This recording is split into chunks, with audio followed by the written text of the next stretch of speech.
The ancient Romans had an insatiable hunger for exotic goods. Spices, amber, furs, cloth, art pieces, anything they could not produce within their borders. This is how many of the billions upon billions of coins minted by the Roman Empire made their way out of their territory in incredibly long and complex trade networks that reached places as far away as India, China, Eastern Africa, or Northern Europe. Foreign merchants were more than happy to source these exotic goods in exchange for Roman coins. In fact, the empire had a serious trade deficit for all of its history. Very few of the things produced by the Romans were wanted by its neighbors, mostly olive oil, wine, and cereals. This deficit led to a constant flow of precious metals out of the empire, with its gold and silver mines not being productive enough to replenish this market. This means that finding a Roman coin far away from its original territory, it's not something unusual. But some coins really outdid themselves. They went really far away, farther than any trade route was expected to go, and in some cases, they were found in places that weren't even inhabited by humans at the time they were minted. How is that even possible? This is what we're exploring in today's video. We're heading north, east, and south, and we're looking at just how far from Rome have Roman coins ever been found, and we're trying to figure out how on earth did these coins get to their final destinations, as many of these coins still represent a mystery for numismatists and archaeologists. Just how the hell did these coins get to these places? Let's get started. And we start our journey heading north. In the European mainland, Rome's northernmost frontiers are located around the area of modern-day Belgium and Western Germany. At the British Isles, the province of Britannia went as far north as what is today roughly the border between England and Scotland. Wars between Rome and the Germanic tribes across the Rhine and the Picts from the Scottish Highlands were relatively common, but when they were not trying to kill each other, there was also constant trade between the Romans and the so-called barbarian tribes. Roman coins are found all over Central, Eastern, and Northern Europe, all the way up to areas such as Ukraine, Finland, or Sweden. Up in the British Isles, Roman coins are not a rare occurrence in Scotland and Ireland, areas where Rome did not hold direct control over, but a certain level of commerce certainly existed.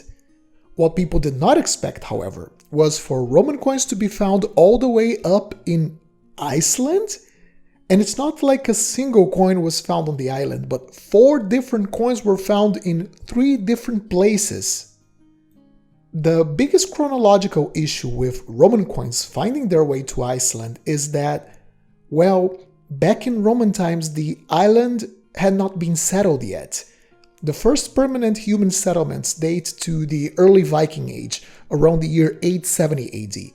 The coins found there all date to the 3rd century AD, 4 Antoniniani, coins made out of an alloy of around 5% silver and 95% copper, so basically a copper coin. I'm showing you on screen now a couple of examples of the type of coin that was discovered. Sadly, there are no photos of the actual coins available to the public yet. There are some interesting facts about the findings. All 4 coins were made in a relatively narrow chronological window, between 270 and 285 AD, between the reigns of emperors Aurelian and Diocletian, and they are of the same denomination.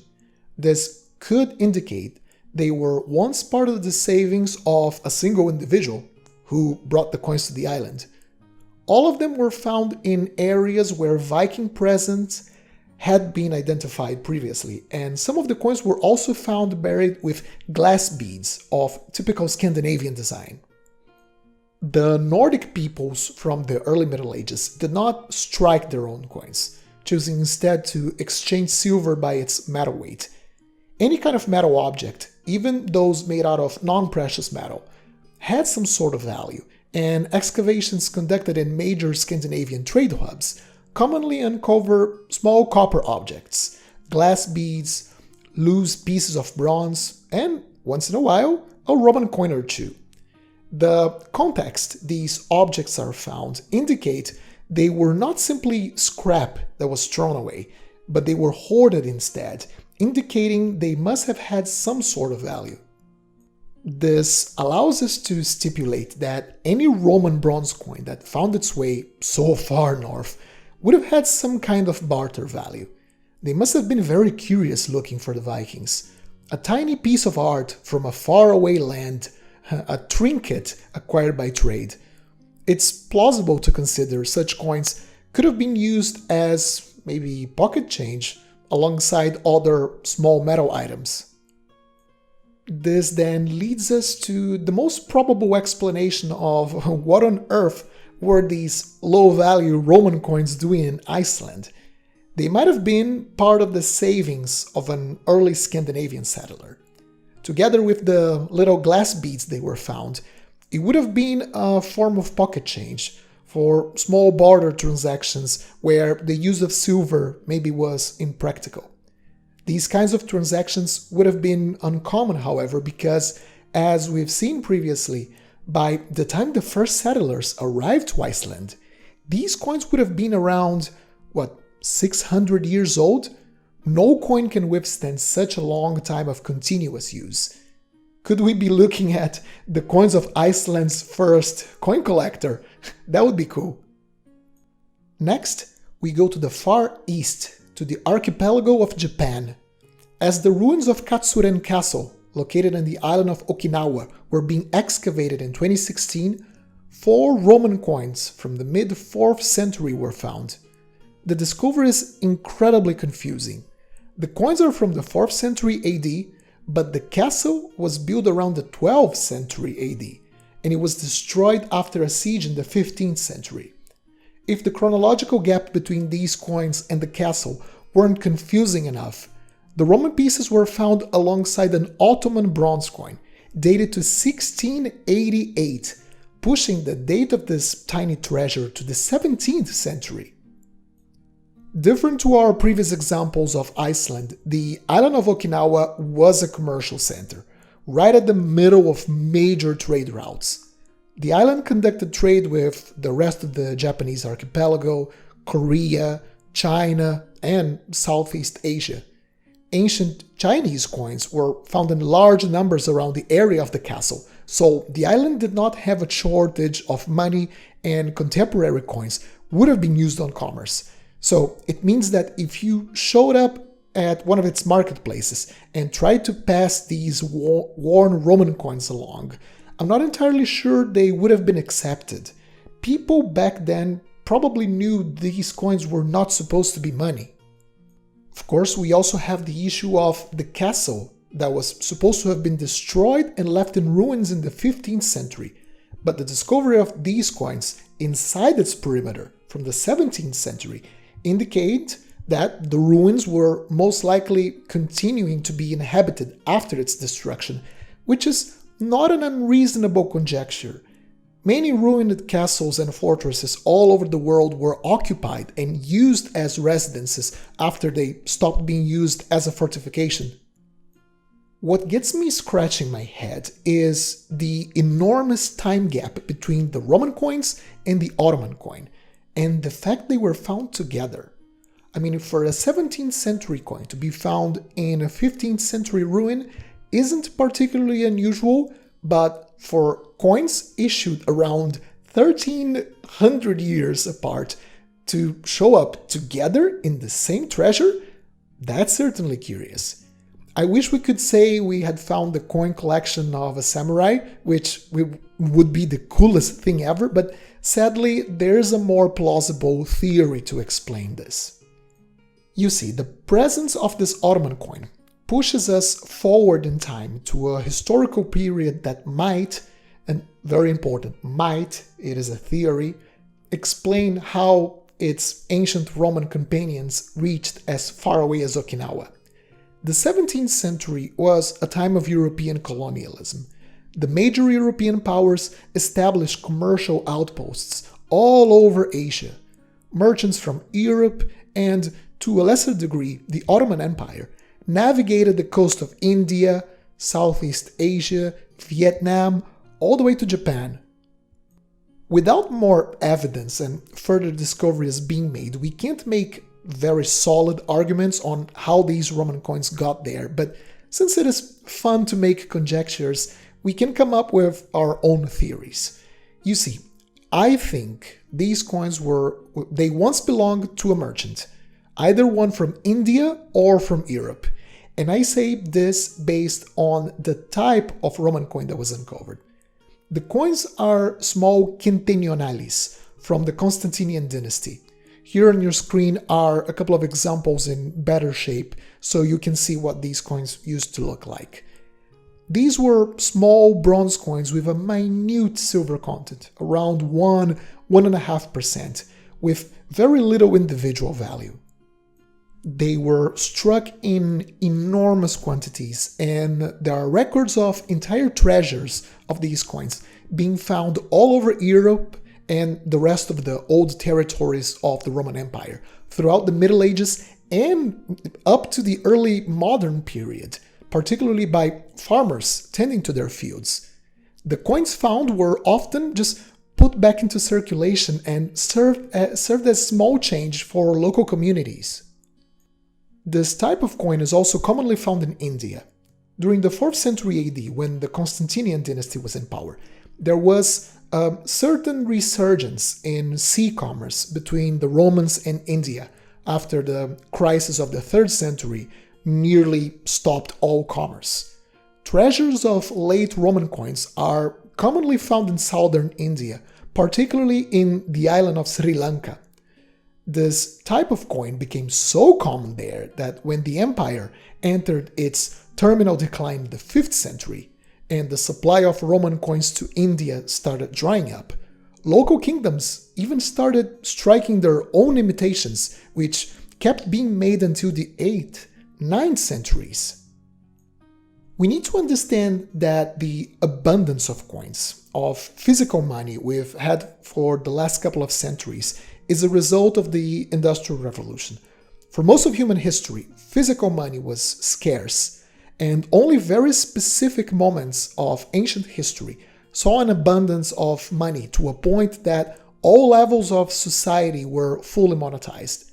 The late Roman Empire was one of such moments of extreme monetization.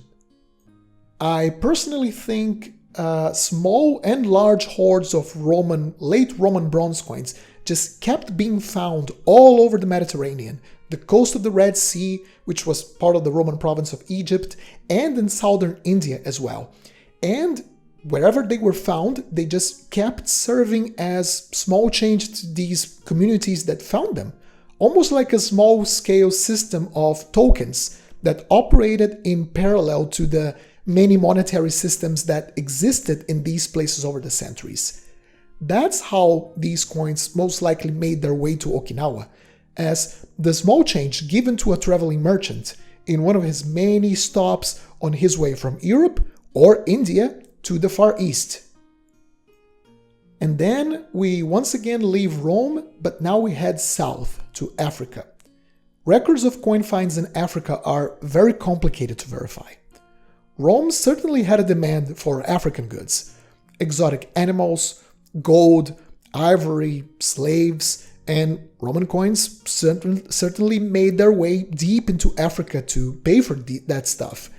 There are plenty of reports of Roman coin finds in places as far south as the Congo, Madagascar, Zimbabwe, but these come from indirect or unreliable sources.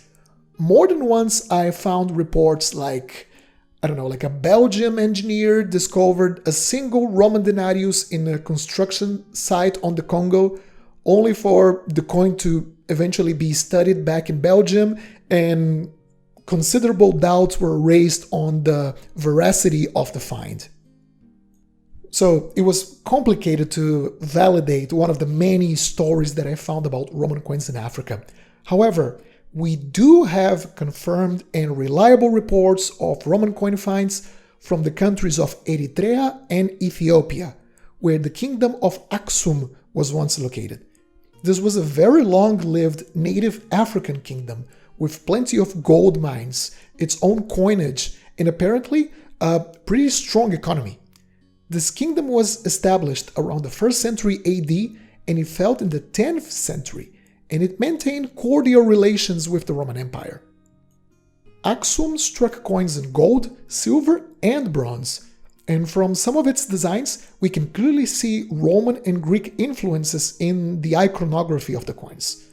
Diplomatic relations between Rome and Aksum must have been established after Rome conquered Egypt and established its trade routes to India in the mid-1st century AD.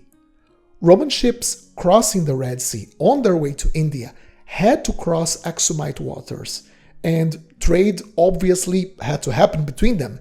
I mean, ships resupplying, the purchase of African goods from local merchants, maybe Roman wine was sold to them as well. During excavations in the 1960s at the town of Matara in Eritrea, a small bronze vessel containing 14 Roman gold coins from the 2nd century AD was found. All coins had loops attached to them, so they must have been used as jewelry. 2 cross-shaped pendants found with the coins indicate this treasure must have been deposited after the 4th century AD, when the Aksumites converted to Christianity. There are also a series of very elaborate gold chains in the hoard, so it was a pretty valuable treasure. I'm putting on screen some old footage I have of gold aureus of the same type that was found in this hoard, struck in the 2nd century under Emperor Antoninus Pius. It's a shame we only have well-written reports of a single Roman treasure found in Africa, and I hope the future brings new treasures, especially coming from Ethiopia and the old kingdom of Aksum. This seems to be such a fascinating civilization we know very little about, and considering the level of trade they had with the Romans for such a long time, it's quite likely that any future excavations could uncover lots of Roman coins. Well, I guess the next step is for a Roman coin to be found in the Americas or Australia so we can rewrite our history books. Alright, now I want to hear from you. Which of these 3 treasures surprise you the most? How far do you think Roman coins traveled to? Let us know in the comment section down below. I hope you enjoyed this episode. Leave a like and consider subscribing if you did. Happy collecting, and I'll see you soon.